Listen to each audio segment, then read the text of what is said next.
دوای نزیکەی 6 مانگ لە ئێستادا جوتیارانی شارە زۆر سەرقاڵی چرینەوەی بەرهەمەدانەوێڵەییەکانیانن.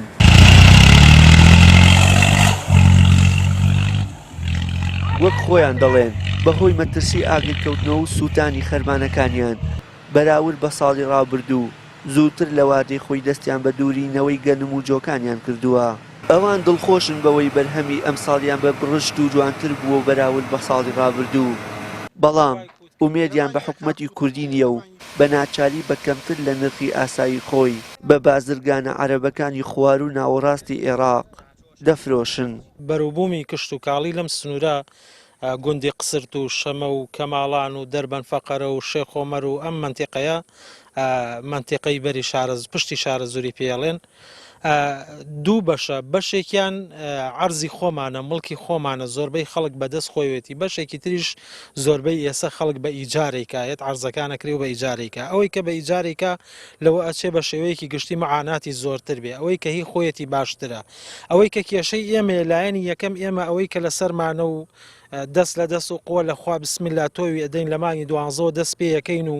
پاشان سەوزە بێ کوتی یەکەین و دوو جۆر کۆت کوتی سپی و کوتی بۆر و دوای ئەوە وردە وردە دەرمانی گەشە یەکەین و دەرمانی بژاری ئەەکەین و ئەگەر پێویست کا سوون هەبێ دەرمانی سوونی یەکەین ئێستا دەنکە دەنکەی لێرە هەیە بە سوپاس بخوا تا ئێستا باشە. بەم شێوازە تا ئەگاتە مانگی 6 مەرحەلە بە مەرحەلە کۆتایی پێ و بەم شێوە دەڕاستەیشی تیاکە ئەدورێتەوە ئەوەی کە لەسەر ئێمە بێت جێبەجێیەکەین سوپاس بخواخوای پەروەردگاریش ڕزقی هەمومانی داوە بڕشتی باشە ئەم ساڵ گەنم و جۆ لەم سنوورە شتێکی باشە ساڵانیش هەر باش بووە یعنی هیچ ساڵێک خراپ نەبووە بە شێوەیەکی گشتی بەس ئەوەی کە معاناتی ئێمەیە معاناتی گشتی ساق نەکردنەوەی ڕزقەکانمانە. بەشێک لە جوتیاران کە بەرهەمی جۆ لە شارە زوور دەدورنەوە ڕای دەگەێنن بەهۆی بارینی تەرزە کە لە ماوەی ڕابردوو لە ناوچەکەیاندا باریوە زیانی بەرچاوی بە بەرهەمەکەیان کەوتووە.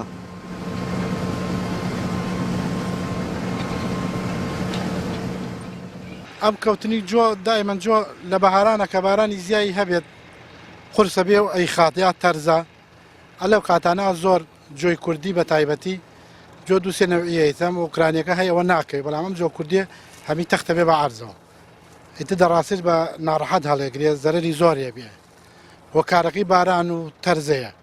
ئەو تەرزە کە لێ ئەدا ئەی خات سەری قورسە گوڵەکە سەری قورسە بخۆی هەمی یەکەوێت. دوورینەوەی بەرهەمی ئەم ساڵ لە کاتێکدایە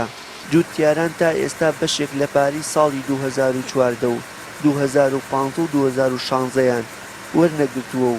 ساڵەکانی دواتریش بەهۆی بێمتمانەییان بە حکومەت لە بازاڕی ئازاد و لە ڕێگەی بازرگانەکانەوە ساغیان کردوتەوە چونکە جوتیاران وە خۆیان دەڵێن